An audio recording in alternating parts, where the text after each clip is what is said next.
de sus malas decisiones. Yo sé que tu gracia, tu misericordia se hace patente cada vez que tu iglesia se reúne. Sálvales a ellos también. Tú conoces cada necesidad. Personas que han venido exponiendo su petición. Algunos por restauración de su hogar, otros por que tú proveas en lo económico, otros por sanidad divina. Señor, extiende tu favor, tu mano de misericordia en medio nuestro y haz milagros, haz portentos, haz maravillas. No solamente acá, porque tú no puedes estar encerrado en un cubículo, en un local, en un recinto.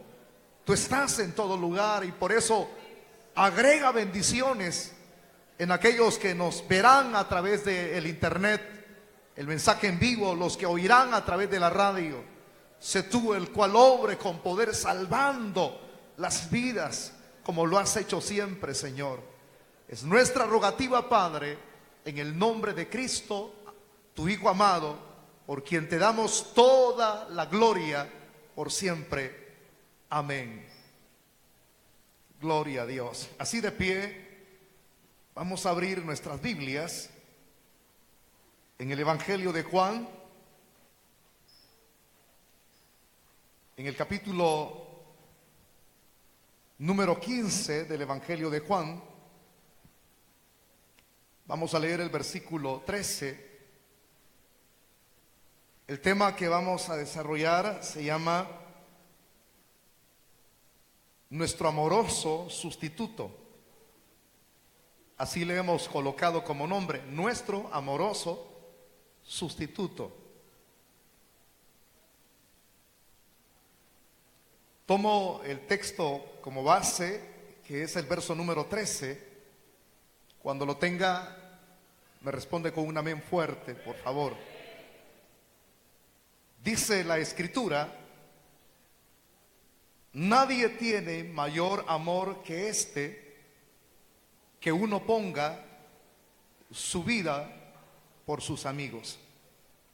Repito el texto: nadie tiene mayor amor que este, que uno ponga su vida por sus amigos. Tome su asiento si es tan amable, por favor.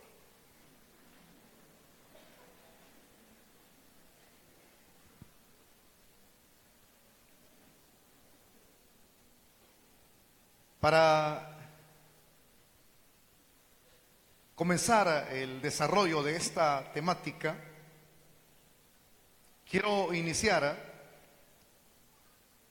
con una historia que fue verídica y que la vamos a comentar para observar a través de ella cómo se nos ilustra acerca de lo que Cristo hizo, similar a esta historia que voy a relatar. Quiero toda su atención, por favor, hacia acá, hacia la cátedra del púlpito, y pido a los servidores que se sienten y no anden deambulando de un lado para otro. Se cuenta, hermano, acerca del pasado, y en ese pasado había como un movimiento de las tribus que deambulaban por allá por la extensa tierra de Rusia. Estoy refiriendo que esta historia sucedió en Rusia. Y estas tribus que deambulaban en esa tierra muy extensa, ellos mismos, hermanos, los que deambulaban, tenían diferentes tipos de tribus. Habían tribus que deambulaban de un lado para otro. En esas mismas tierras extensas donde ellos deambulaban, ellos, hermanos, podían establecer qué territorio era de ellos. Me estoy refiriendo al área geográfica. Entonces, cuando ellos se sentaban, ellos definían qué territorio era de ellos y qué no habían hermanos, agenciado para agregarlo a lo que ellos ya tenían. Pero según cuenta la historia, muchas de esas tribus se agenciaron de posesiones, de tierras. Ellos cuidaban de esas tierras y lo hacían con mucha frecuencia. Y cuando ya tenían esa posesión, la posesión era no, hermano, sencilla, sino que muchas de esas posesiones, de esas tierras, tenían fuentes de aguas, había, hermano, muchos árboles, habían animales. Y cuando menciono todo esto, hermano, uno tras uno, eso era como una bendición para ellos, porque muchas de estas tribus dependían de la caza. Y claro, ¿quién no depende del H2O, de las fuentes de las aguas? Que eso es lo esencial para poder sustentar la sed de cualquier persona. Entonces ellos tenían esos recursos, tenían alimentos, es decir, cuando cazaban, mataban los animales, de eso sobrevivían. Pero aparte de eso, a pesar de que eran tribus indígenas, cualquiera podría pensar, estos no tienen más que solamente vivir una vida independiente, sin ninguna normativa, sin ningún reglamento. Pero ese es el pensar de alguien que únicamente haya escuchado una historia a medias, pero la historia es completa. A pesar de ser indígenas, personas que deambulaban de un lado para otro y se posesionaban de las tierras, ellos establecían sus propias leyes. Habían leyes, habían reglamentos dentro de estas tribus en Rusia. Y en cierto momento, el jefe de una de esas tribus ideó establecer reglamentos, ideó establecer leyes dentro de la tribu donde él mismo estaba comandando. Él era el caudillo de esa tribu. Entonces, una de las leyes era que nadie tenía que robar las provisiones que se llevaban al campamento. Nadie, ninguna persona. Todos tenían que cuidar lo que ellos mismos iban guardando y nadie tenía que abusar el agarrar algo a escondidas. Entonces la primera ley que se estableció fue esa: que si alguien era encontrado robando alimentos, entonces la tal persona era meritoria de recibir un castigo de 10 latigazos. Y lo tremendo es que cuando se estipulan leyes o reglamentos, el hombre por naturaleza tiende a romper esos reglamentos, tiende a desafiar esas leyes. Usted habrá vivido esa experiencia, los que somos hombres, los que fuimos niños un día. Vimos rótulos, por ejemplo, en el pasado, que decía: no se introduzca a este lugar porque es propiedad privada. Y en ese lugar había muchos árboles con frutos de mango. Y cuando veíamos eso, yo se lo digo por experiencia, porque a mí me sucedió. A pesar de ver un rótulo que decía prohibido el paso a personas ajenas, prohibido porque es propiedad privada, uno veía los mangos, hermano. Yo me recuerdo que andaba con mi hermano, que yo le sigo a él y otros niños más, y nos metíamos a esa propiedad a robar mangos, a pesar de que había un rótulo que estaba advirtiéndonos que eso no teníamos nosotros que abusar, ni entrar a ese sitio, ni tomar lo que no era nuestro. Pero como por naturaleza uno es abusivo, a pesar de eso, sabíamos que había ahí un vigilante que cuidaba. No se me olvida, es un lugar que hasta ese momento yo mantengo muy en fresco aquí en mi memoria. Le llamaban la Chentía, no la señora que predica en el Congo, sino la Chentía, así le habían puesto a ese lugar, que luego posteriormente hoy es un lugar donde lotificaron. Entonces allí era un lugar muy bonito, muchos árboles de mango. Pero como muy cerca vivíamos, solo bajábamos una loma, era una colonia que estaba a la par. Entonces, y ahí íbamos los que éramos chamacos a traer bolsadas de mangos. Recuerdo que un día nos asustaron, nos sacaron a balazos porque ahí cuidaban. Entonces fue la última, pero no crea, uno dice, ese susto ya no vuelvo a atravesar, y nos volvíamos a meter otra vez. Entonces, hermanos, eso que estoy presentando como ejemplo, sucedió aquí en esa tribu, que pusieron un reglamento, una ley, dijeron el que robe, lo estipularon allí. Entonces el que lo hallemos robando y lo hallemos con las manos en la masa, infringiendo la ley, entonces a esa persona se le va a dar como castigo 10 latigazos. Al nomás colocar la ley, comenzó el infringimiento, hermano. Así es el hombre por naturaleza. Averiguaron que había una persona que estaba robando alimentos en la tribu y no sabían quién era, porque era una y otra vez lo que estaba sucediendo. Estaban robando de manera continua una y otra vez, hasta que el jefe de la tribu tomó otra decisión y dijo: bueno, voy a incrementar la pena de 10 latigazos, porque ya es mucho, dijo él, ya es mucho, esto ya no lo podemos detener, así es que vamos a añadir una pena más fuerte, la mano peluda, perdón, la mano dura. Yo creo que eso nos recuerda, ¿verdad? Como el hombre por naturaleza es malo, entonces a pesar de que pusieron, hermano, un castigo más fuerte, y era 40 latigazos, a este condenado que lo hallaran robando, le iban a colocar ese castigo. Los días pasaron, hermano, según la historia, y no hallaban y no averiguaban quién es el que robaba los alimentos. Pero como nosotros sabemos por experiencia que cuando algo se hace en lo secreto, cuando algo se hace en oculto, eso siempre, según la Biblia, saldrá a luz. Por muy oculto que una persona lo tenga, será sacado a la luz. Es decir, será descubierto a la luz del día.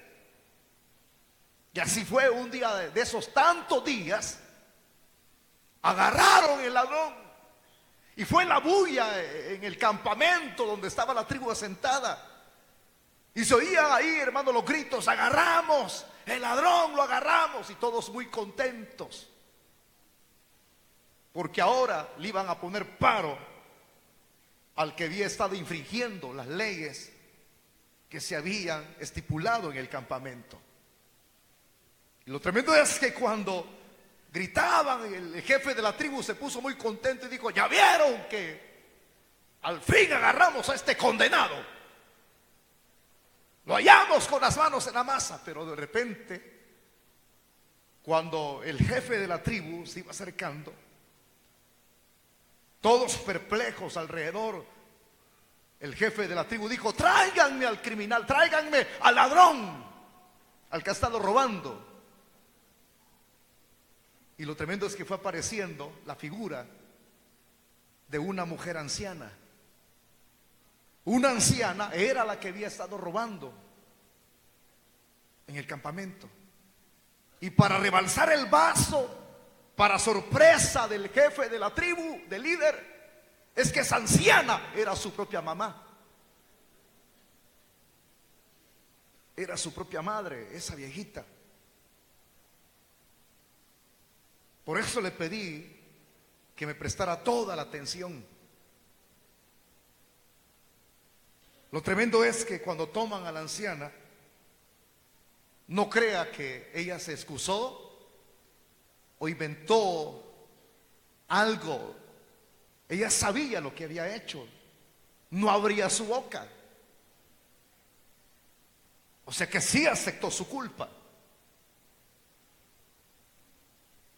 Y fue duro para el líder de la tribu, porque él mismo había colocado la ley. que si alguien le infringía, entonces había castigo. Lo tremendo es, hermanos, que todos quedaron perplejos, que es la expresión literal, sin palabras. Y habían comentarios, porque cuando algo así sucede, hay comentarios de todo tipo. Era la mamá del líder. A saber qué va a hacer él con su mamá. ¿Quebrantará la ley? ¿La dejará libre? ¿O tendrá palabra de cumplirla? Ese tipo de comentarios. Mientras la anciana allá estaba encerrada en un lugar que nosotros le llamamos cárcel, ellos estaban reunidos, los que trabajaban con el líder a la par, y él no abría su boca. Llegó el momento cuando ya se habría de efectuar el juicio.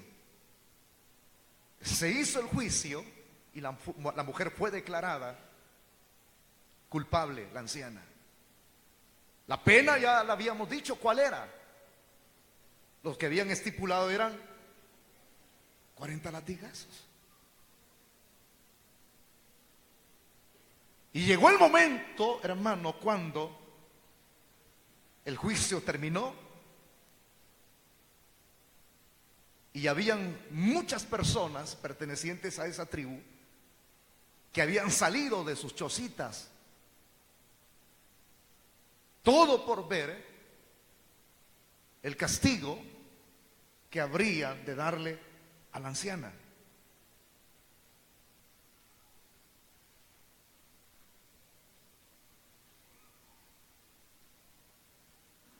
Su hijo, que era el líder de la tribu,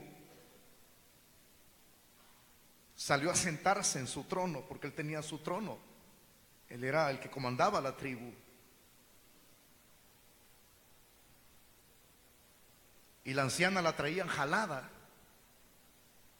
Y lo más tremendo es que habían escogido un hombre de un porte considerable, de una altura considerable, y experto en el látigo. Sus músculos, según historia, eran muy grandes. Es decir, su contextura física era la idónea para poder castigar a una persona sin sufrir cansancio. Allá traían a la viejita agarrada. En medio de las casuchas que habían allí, habían colocado un poste en el centro del campamento donde habrían de colocar a la anciana para castigarla. Según historia, cuando la traían, entonces la llevan hacia ese sitio donde está el poste, el pedazo de árbol, le quitan el vestuario, la desnudan y la comienzan a amarrar en el árbol. La amarran y todos a la expectativa: ¿qué hombre cumplirá la ley la cual él estipuló? No había bullicio más que solamente de aquel hombre fuerte y musculoso que estaba probando su látigo, como diciendo, para poder entrar en calor lo probaba. Cuando en ese mismo instante se da la orden de que comience lo que es el proceso del castigo. Y ahora que aquel hombre ya ha hecho los calentamientos pertinentes, entonces agarra impulso, con su látigo lo hace hacia atrás y lanza en ese mismo instante, y todos ahí con los ojos bien pelados igual que ustedes, porque ustedes están en la expectativa, porque en el pensamiento de los que estamos escuchando esta historia es inconcebible que una persona de la tercera edad se le pueda estipular ese tipo de castigo, ese tipo de sufrimiento. Es inconcebible para nosotros. Pero ley es ley.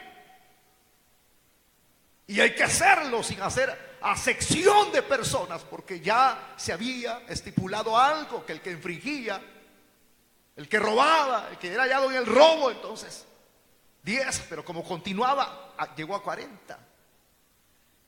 Y cuando ya la punta del látigo se iba levantando con la fuerza, el líder se levanta de su trono y corre hacia donde está el verdugo y agarra la punta del látigo y la detiene hacia abajo. Y el hombre dice: ¿por qué lo hiciste? Y él no abrió su boca, simplemente le agarró el látigo y lo aventó al suelo. Y cuando hace esa acción, todos a la expectativa. Se oían, hermanos, expresiones: ya vieron que quebrantó la ley porque es su familia. Si hubiese sido otro, él no hubiese accionado de esa manera. Y otros decían: vean cuánto amaba a su madre, cuán grande es el amor de este hombre que ha procedido a intervenir para que su madre no sea castigada. Quebrantará la ley. Pero vemos el accionar de este hombre, del que había estipulado la ley. Va directamente hacia donde está su madre, la anciana, y cuando llega donde está ella, lo que hace es hacerla a un lado y comienza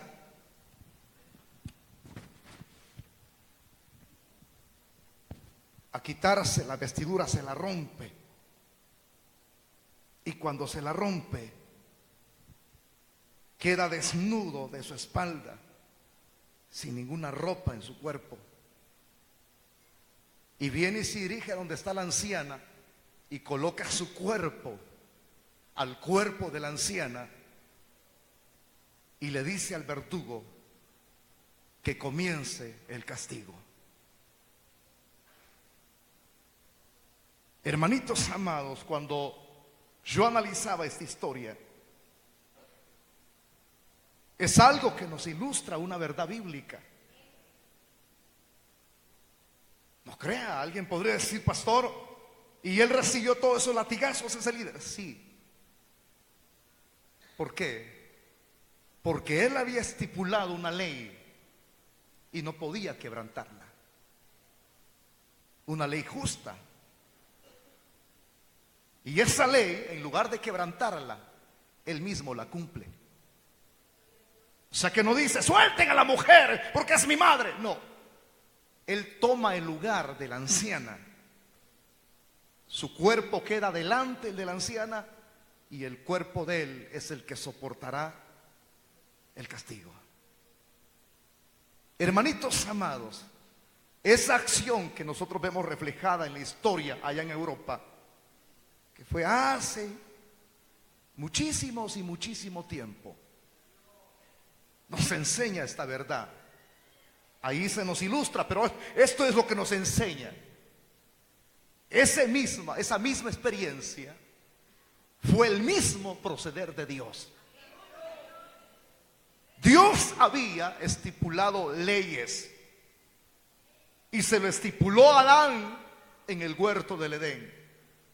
De todo árbol que hay en el huerto puedes comer, pero del árbol de la ciencia del bien y del mal no comerás, porque en el día en el cual comas de ese árbol, de cierto morirás.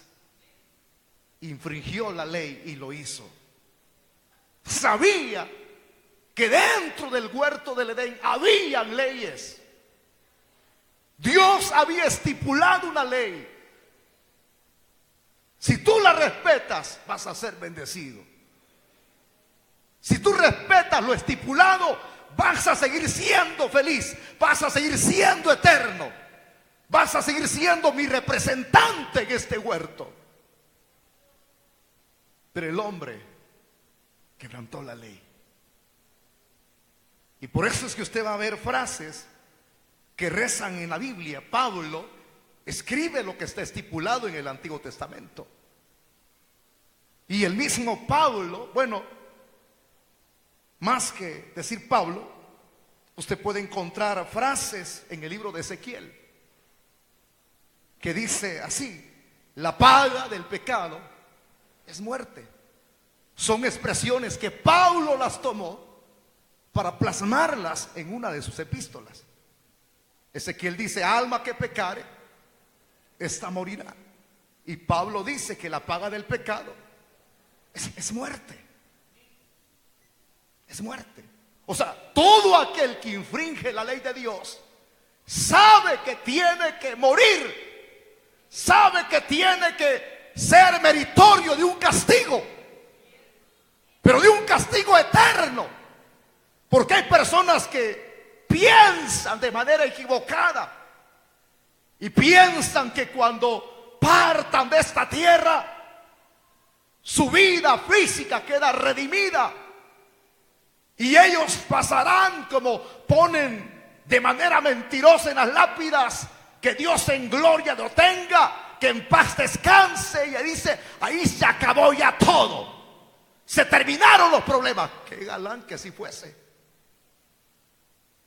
El problema es que la misma Escritura dice, según la Biblia, dice que cuando partamos, lo dice claramente el escritor a la epístola a los Hebreos, que está establecido que el hombre muera una sola vez. Y dice: y luego el juicio. En el caso de nosotros como creyentes, estaremos en el juicio de las obras. En el caso de aquellos que sigan infringiendo la ley de Dios, sigan pecando con conocimiento, sigan viviendo su vida disoluta e independiente, sin ponerle freno a su vida, viviendo como un animal los animales, usted sabe que actúan por instinto, nosotros por razón. Pero muchas veces los animales reaccionan más que nosotros, porque el hombre se ha corrompido y se ha vuelto como el animal. Entonces, si él sigue infringiendo la ley de Dios, entonces el impío, el incrédulo, se va a enfrentar con el juicio del gran trono blanco. Eso es lo que está estipulado dentro de la ley del rey, del que está sentado en el trono. Alma que pecare, esta morirá. La paga del pecado es muerte. Si infringes, si pecas, si vives una vida disoluta, separado de Dios, tienes que saber que lo estipulado está escrito: es muerte, muerte, muerte, muerte.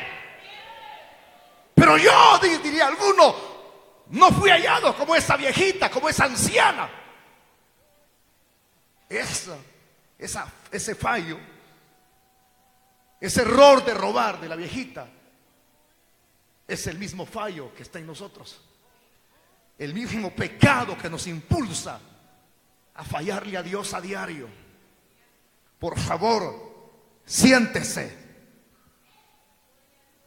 y preste atención a lo que Dios quiere hablarnos a todos. Ese mismo fallo nos ilustran los fallos de la raza humana a diario, a diario, a diario. A algunos les importa, su corazón se ha vuelto insensible, su conciencia está cauterizada por el pecado y siguen infringiendo la ley de Dios, infringiendo. Entonces, como la raza humana infringió la ley de Dios, fue hallada culpable. Y la sentencia que se dio en contra de la raza humana es muerte. Muerte. Y así estábamos encadenados como aquella viejita, esperando el día del juicio, cuando de repente aquel que es el líder de líderes, el Dios de dioses, porque solamente hay un Dios sobre todas las cosas, que inventen dioses los griegos, eso no nos interesa, son mitos. Solamente hay un Dios sobre todas las cosas. el que hizo los cielos y la tierra. Ese Dios, lo que sucedió con el líder cuando se levantó del trono y corrió a agarrarle el látigo al verdugo, nos ilustra lo que el rey hizo en favor nuestro. Encadenados estábamos esperando la sentencia, porque la paga del pecado es muerte. Se levantó de su trono y descendió de lo alto. Esa fue la acción de Dios hace 2000 años. Dejó su trono, dejó su gloria, se despojó de ella. Y fue así como vino al sitio donde el verdugo estaba. Y usted sabe quién es ese verdugo. Es el mismo diablo. Y cuando él vino acá, asimiló una naturaleza igual que la nuestra. Por eso es que hay literatura que nos habla de esto. Hay un escritor que se llama C.S. Lewis. Dice que el Señor, cuando entró a la esfera humana, hizo como un descenso a lo que Él había creado. Y ese descenso de lo creado, de lo que Él había creado perfecto, cuando Él descendió, o sea, Él se refiere, claro, en su aspecto de escribir, porque es un hombre que tiene pensamientos y Él ilustra muchas cosas para que usted vea de quien yo estoy citando. Fue el que escribió el libro que se llama Narnia, que en su último día de vida él se convirtió a Cristo. Entonces él lo ilustra de esa manera. Su descenso, es decir, que se refiere a su encarnación, al misterio de la encarnación. Ese descenso que él tuvo de descender a las profundidades de la tierra, a la tierra misma. Había un objetivo de ese descenso, dice él, que es, luego de ese descenso, volver a ascender. Y cuando volviera a ascender, en ese ascender, ya las cosas estarían restauradas. O sea, uno puede entender expresiones como esta. Su descender fue para arreglar, para poder salvar lo que estaba corrompido. Encuentra lo corrompido en su descenso, pero cuando Él asciende, deja arreglado todo. Porque Cristo vino a arreglar todo. Él vino para liberar. Él vino para dar vista al ciego. Él vino para restaurar.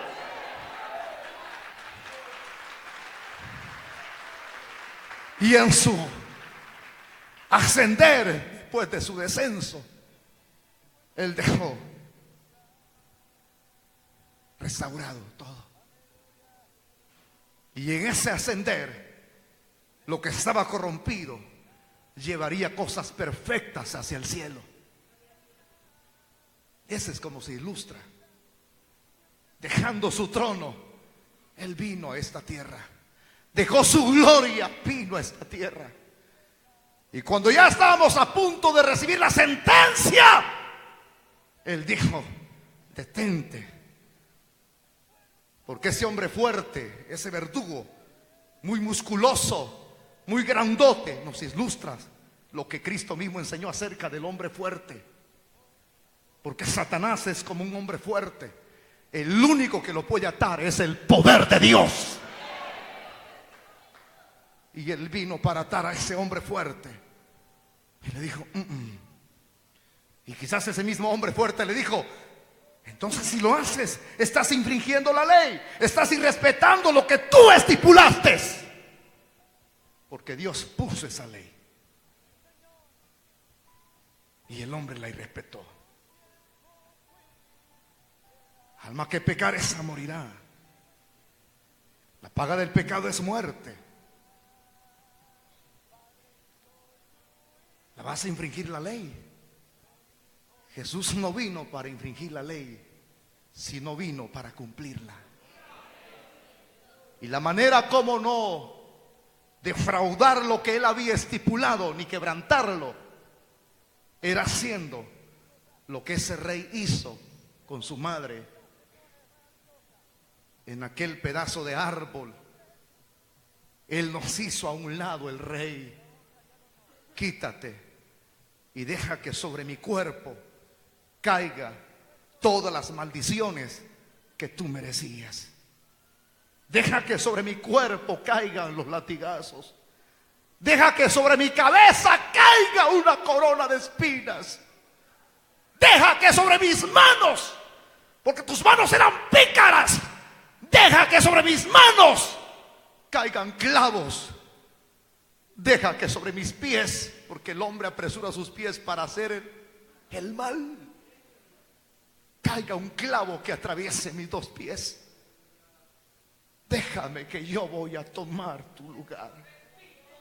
Tú no eras de la tercera edad, tú no eras un anciano, o puedes serlo, pero por ti y por mí fue que Él vino para decir: hazte a un lado, porque es cierto que yo soy justo, es cierto que yo soy perfecto, pero me voy a hacer pecado por ti. Me voy a hacer culpable por ti, para que tú, siendo culpable, ahora seas inocente, y yo voy a tomar tu lugar. Por eso es que el texto que tomábamos como base reza de esta manera: nadie tiene mayor amor que este, que uno ponga su vida por sus amigos. El amigo de amigos puso su vida por nosotros que éramos enemigos. Y nadie da su vida por un enemigo. Y nosotros éramos enemigos acérrimos de la verdad, del evangelio de Dios. Éramos enemigos a diario, nos corrompíamos. Y sabíamos a conciencia que merecíamos la muerte. Pero aún sabiéndolo, Él dijo: yo voy a tomar tu lugar. Quítate, hazte a un lado. Y sobre Él recayó todo el juicio de Dios. Hoy en la mañana casi el mensaje se asimila, pero como es un estudio diferente, yo les decía a los hermanos: ¿cuál es la persona que nunca fue perdonada por Dios? Encuentren en la Biblia que ahí está. Una hermana gritó: ¡Judas! Si Judas se hubiese arrepentido de verdad, el Señor lo perdona. Porque no hay pecado que Dios no perdone. El único pecado que es imperdonable es la blasfemia contra el Espíritu Santo. Pero ¿cuál es el hombre que Dios no perdonó? Fue el que tomó nuestro lugar. No lo perdonó. Descargó toda su ira. Mire, hermanito, el pecado atrae la ira de Dios sobre la raza humana. Y Dios no puede infringir lo que Él ha estipulado. Si el Dios santo aborrece el pecado, odia el pecado. Un escritor decía la siguiente frase: cuando Dios vio a su hijo allí abajo en la cruz, Él cerraba los ojos. Dios, dice usted, cerrando sus ojos. Sí, porque era duro para Él ver a su hijo clavado en una cruz. Por eso es que los judíos, en su conocimiento religioso, no podían concebir que ese fuera el Mesías. Por eso es que los que estaban ahí le decían: si eres el Hijo de Dios, bájate de esa cruz, bájate. Demuéstranos. No podían creer. ¿Por qué? Porque según la Biblia en el Antiguo Testamento, en la Torá hay un texto que reza: maldito todo aquel que es colgado de un madero. Los inventores de la crucifixión fueron los persas, y luego los romanos lo asimilaron. Era la muerte más cruel para una persona que era llevada al patíbulo. Y por eso es que ellos no podían creer que el Mesías estuviera clavado, porque allí lo rezaba el texto en la Torah: maldito. Entonces, maldito, ese es maldito, ese no es Dios.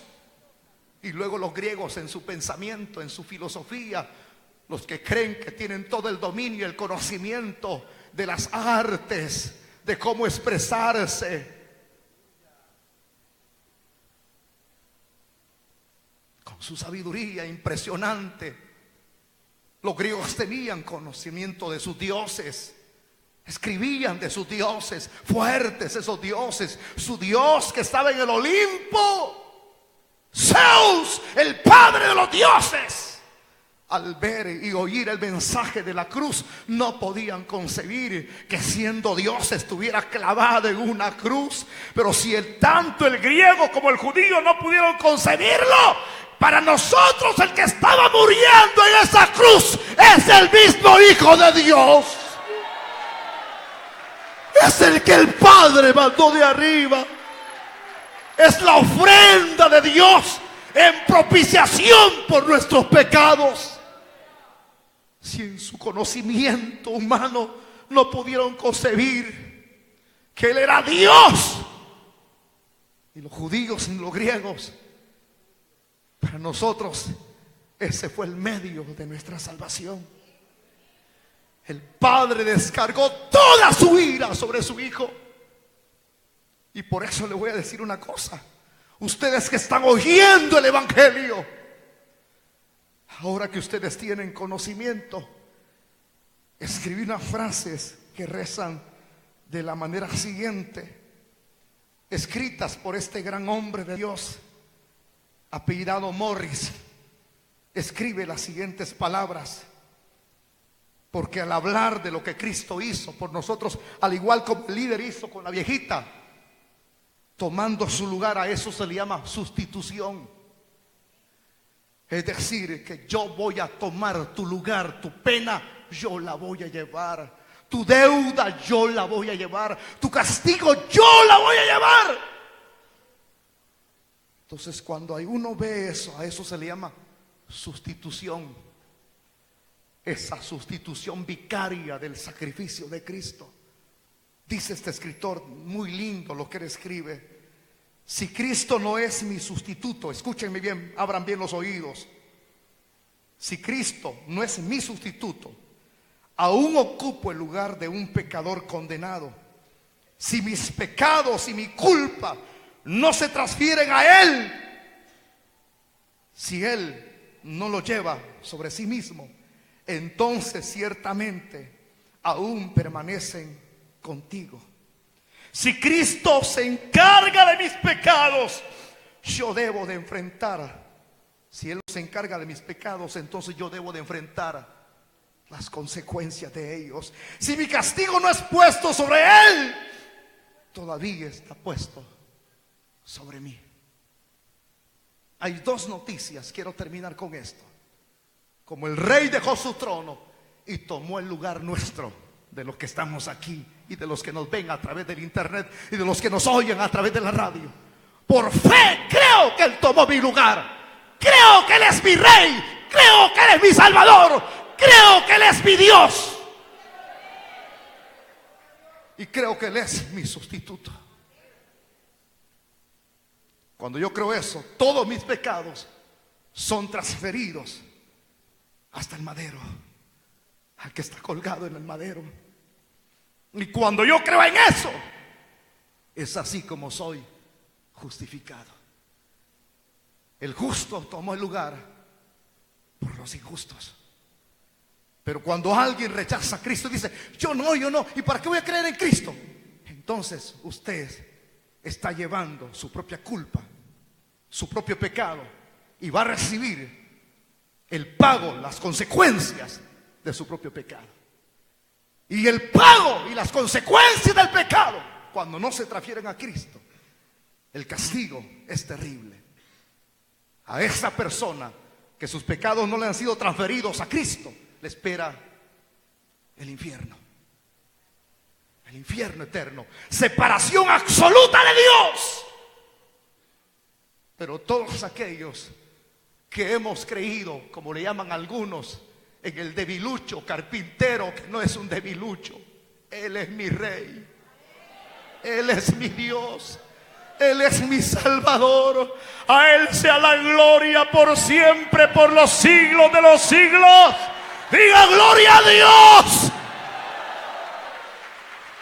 Para aquellos que dicen: yo creer en ese debilucho carpintero, pues ese debilucho carpintero, que era 100% humano y 100% Dios, fue el que tomó nuestro lugar en esa cruz maldita, en donde Él murió y expió nuestros pecados. Ese debilucho fue el que dio su vida por nosotros. Y el Padre descargó toda su ira. Y como le digo, algunos escritores lo ilustran: cerró sus ojos el Padre y descargó todo. Los cielos se convirtieron en tinieblas por muchas horas. El castigo cayó sobre Él, según lo que dice el profeta Isaías. El castigo de nuestra paz fue sobre Él. Pecador, tú que estás aquí, amigo, si sigues rechazando a Cristo, entonces tú estás llevando tu propio pecado y sigues infringiendo las consecuencias. El pago de lo que tú haces será la condenación eterna. Pero si hoy dices: ya no quiero seguir siendo un pecador, quiero cambiar, quiero tener vida eterna, ya no quiero recibir el pago cuando me muera, ya no quiero ser condenado, entonces la Biblia dice: cree en el Señor Jesucristo y serás salvo tú y tu casa. Ese es el medio, Jesucristo. Cuando uno entiende estas verdades, uno descansa. Aunque la gente en la calle dice: ese es el hombre que andaba robando, ese es el hombre que andaba prostituido, esa es la mujer condenada que saltaba por el Parque Colón, usted puede decir con toda tranquilidad: ese era yo en el pasado, pero ahora ya no lo soy. Ahora soy una nueva criatura, porque Él llevó mis pecados en la cruz del Calvario. Por eso es que no nos aburrimos.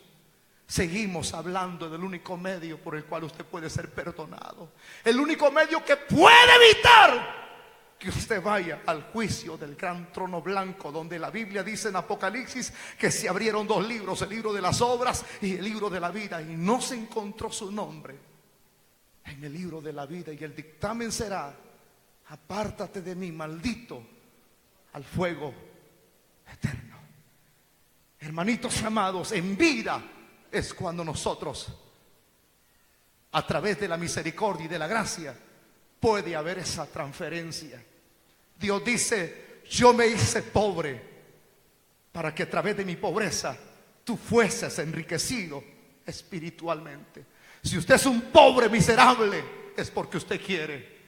Pero si hoy usted decide hacer la transferencia de pobre a ser una persona rica espiritualmente, solo vea al pie de la cruz. Y al pie de la cruz le va a decir al Señor: yo soy un pobre, pero el pastor Wilber dice que tú eres rico. ¿Crees que puedes perdonarme? Dios dice: no hay pecado que yo no perdone. El que a mí viene, yo no le echo fuera, dice el Señor. Oramos en esta tarde. Cierre sus ojos. Levanten sus manos los que desean adorar al Rey de Reyes. En las tinieblas suya ante ti. Ministerios Asociados, la palabra que cambia, internacional, presentó la poderosa palabra de salvación. Él venció la muerte.